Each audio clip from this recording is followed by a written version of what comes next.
At the end of July, the National Peace Conference met in Albany, New York. We're going to have coverage of it over the next few weeks. The conference met as the Afghan war was failing, the recession was starting its double dip, and Iraqi workers were increasingly under the gun of a viciously anti-union Iraqi government. The conference hall was filled with banners, both with anti-war slogans and others in defense of American Muslim rights. So,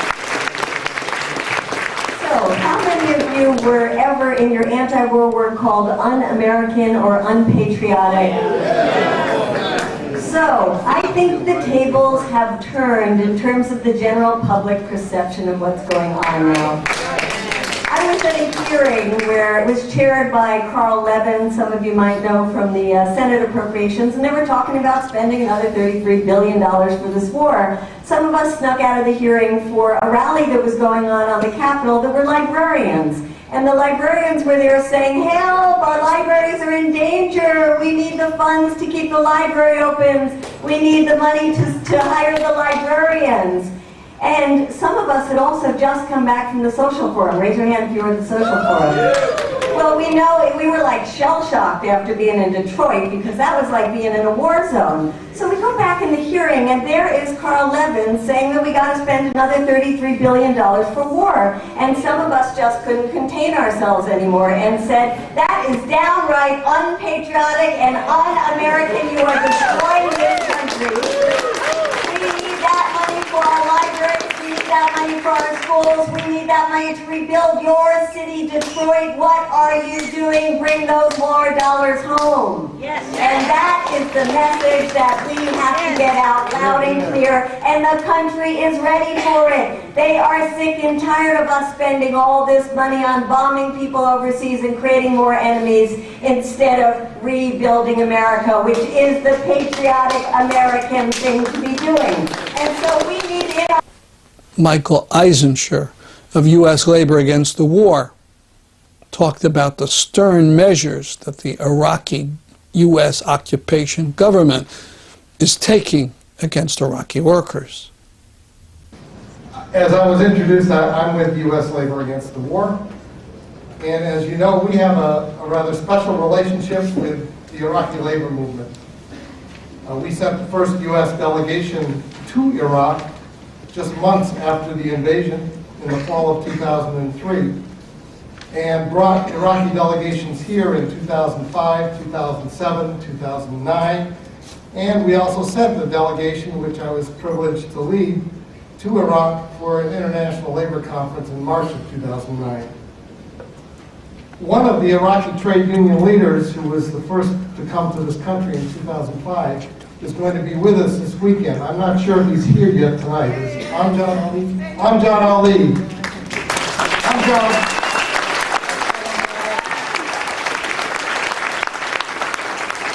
I'm John is North American representative of the General Federation of Workers' Councils and Unions of Iraq and the Iraqi Freedom Congress, and you'll be hearing more from him in the workshops. Although the war in Afghanistan and the attacks in Pakistan have been the focus of a lot of attention of late, we can't forget that the illegal occupation of Iraq has not ended. And the withdrawal of combat troops next year, even if it is on schedule, will not end the occupation. It remains our responsibility to remove the boot of foreign occupation from the necks of the Iraqi people. And to make that point graphically clear, I want to share with you some deeply troubling recent developments that illustrate the urgency of that responsibility. Following the overthrow of Saddam Hussein, the U.S. kept in place Saddam's 1987 decree banning unions in public sector workplaces, fully 80% of all the jobs, including the oil industry. Even though the new Iraqi constitution requires the adoption of a basic labor law, and Iraq is also signatory to the ILO Convention 98 on collective bargaining, the newly elected government in Iraq continues to enforce that law and has added additional decrees, including freezing all union bank accounts and assets.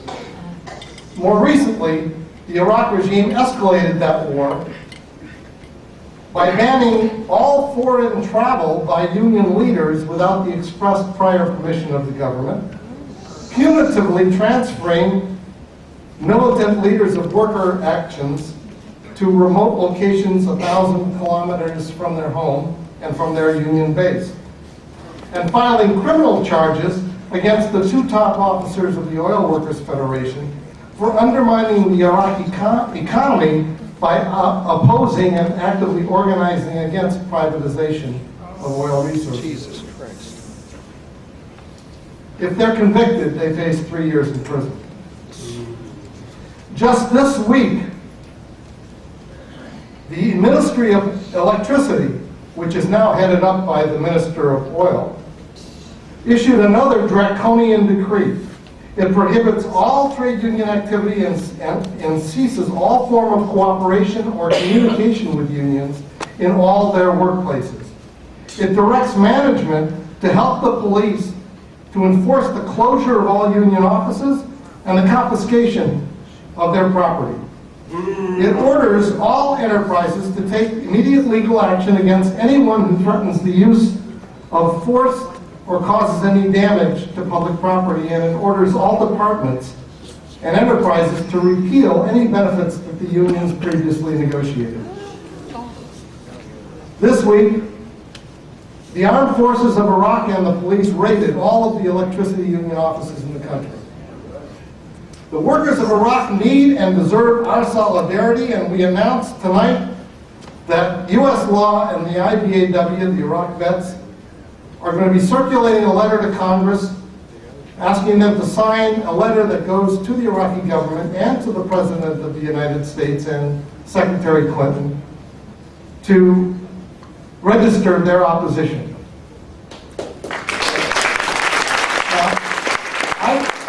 We have submitted a resolution on it. Glenn Ford of Black Agenda Report warns that the upcoming October 2nd demonstration in Washington, D.C. might become just cheers for Obama. We have to think of ways to prevent it. Good evening. I'm Glenn Ford. I'm here to speak for Black Agenda Report. Black Agenda Report is also part of the Black is Back Coalition, which was formed back in September of last year. And by November 7th of last year, we were able to put together a march on the White House involving about 250 people. Most of us in the Black is Back Coalition are confident that the movement does not need some magic wand or killer application, mostly because such things don't exist. What we do need are organizations that are willing to confront power, willing to identify who the enemy is and to call them out, to make sense of emerging realities to as many people as we can reach, and to involve as many people as possible in forceful and sustained opposition to those who do harm to the people. A real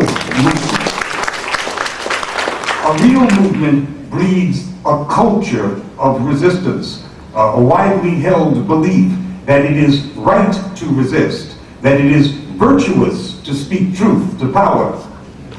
That culture of resistance is what made Black America the most reliably progressive anti-war demographic in the United States.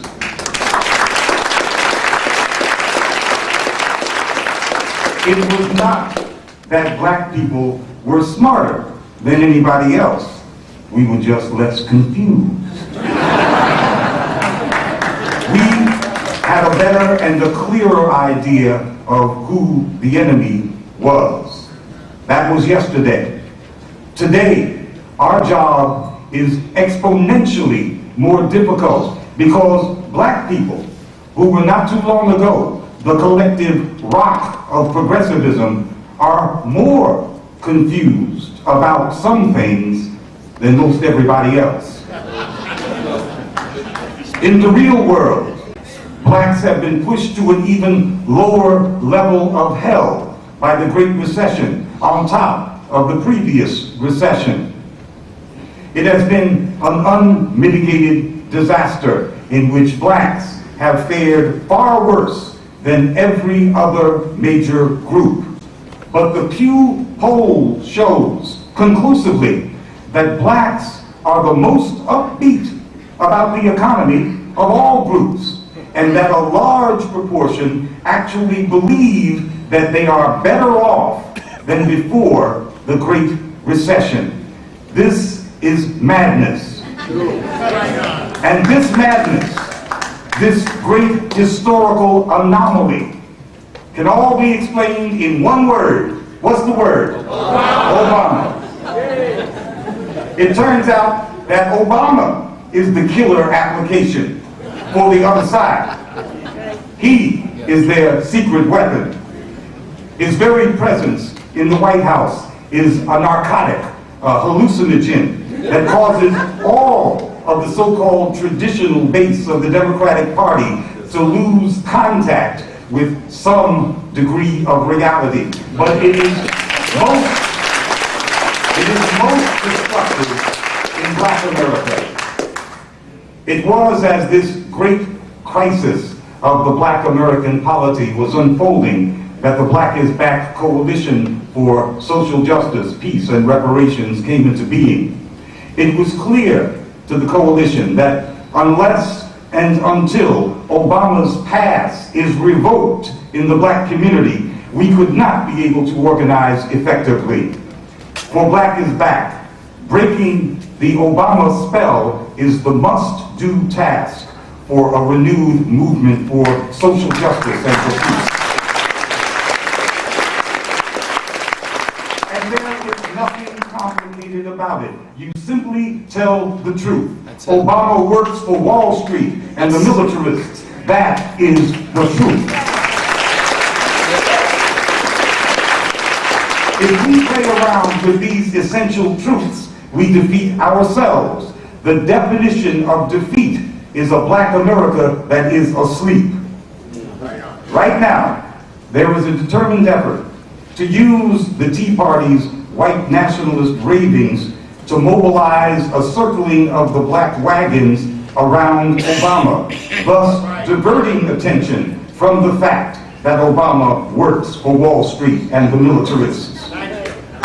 Those same forces will try to morph the NAACP and organized labor's October 2nd march in Washington into a rah-rah rally for Obama and the Democrats.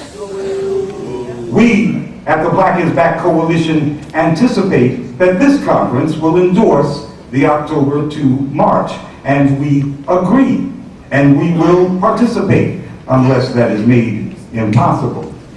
We believe that there are many NAACPs. In fact, NAACP activists have been part of the Black is Back Coalition from the very beginning. And we believe that we should encourage those chapters and those individuals that are serious about speaking truth to power. And the same thing goes for labor. But when we march, no matter who we march with, we must speak the truth. And Obama must get no pass, because that is to give a pass to war and to Wall Street. Thank you.